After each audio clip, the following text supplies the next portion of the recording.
हां सगळे सांगा हे दोन कॅप्टन केलेले आहेत.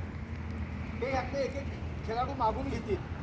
आता खेळ कुठला आहे त्याच्यावरती मागून घ्यायला पाहिजे त्यांनी. कुठला खेळायचं नंतर कॅरम खेळायचं असेल तर म्हणजे एकदम कुणी पण आणायला नको. हां रनिंगच करायचं असेल तर कुणी एकदम जाण्याला घ्यायला नको. हां खेळ आधी समजावून सांगतो. दोन ग्रुप आहेत. एक ग्रुपनं चेहरे सगळे आत करायचे आहेत. त्याने त्याने बॉल हातात घ्यायचा आणि तो फक्त त्याने पार्सल आपल्या खेळाडूकडे द्यायचा आहे. असं सारखं फास्ट करत राहायचं. कधीपर्यंत हे नुसतं पासिंग. किती गोल तुमचे पूर्ण होतात. जिथनं सुरुवात केली आहे कॅप्टनपासून सुरुवात होईल त्याची टीम गोल उभा राहील. त्यांनी डाव्या बाजूनं बॉल सारखा कमरेचा व्यायाम. नुसता असा बॉल द्यायचा प्रत्येकाने घ्यायचा तो पुन्हा द्यायचा. बॉल जर खाली त्याच्या आतमध्ये पडला तर त्याच्या पुढे द्यायचा. काही फॉल नाही काय नाही काही.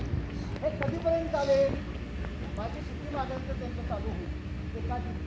पण दुसऱ्या टीमनं त्याच सुट्टीला चालू काय करायचा ते सांग. म्हणजे ही जी गोल बॉल असते समजा यांच्या पार्टीनं गोल केलेला आहे. दुसरी पार्टी इथे उभा राहील. एक जण पहिल्यांदा अशी लाईन उभा राहील. हां आणि त्या लाईनला चालू म्हटल्यानंतर शिट्टी वाजल्यानंतर तुमचं चालू होणार आहे पासिंग. आणि ह्याने काय करायचं आहे बाहेर न पडायचं. उत्पन्न पडायचं आहे ही पार्टी दुसऱ्याला द्यायचं. दुसऱ्याला द्यायचं. दुसऱ्याला एक राऊंड मारायचा. तिसऱ्याला पुन्हा एक पार्टी राऊंड मारायचा. चौथ्या शेवटचा जो कोण असतो त्यानं फिरून आल्यानंतर इथं मारल्यानंतर खेळ संपला. त्यावेळी तुमच्या रना किती झाल्यात ते मोजण्यात येते.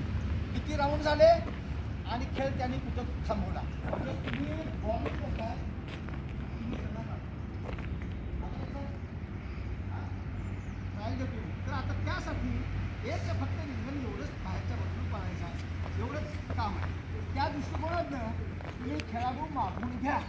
हां तर जरा मागा एक कोण पहिल्यांदा त्यांच्या मागे जाऊन थांबायचं लगेच. फास्ट अगदी वेळ घालू नका. हां तसं नको वन ऑफ अनदर तसं नाही. एक तर मागे का दुसरं मागा तुम्ही लगेच.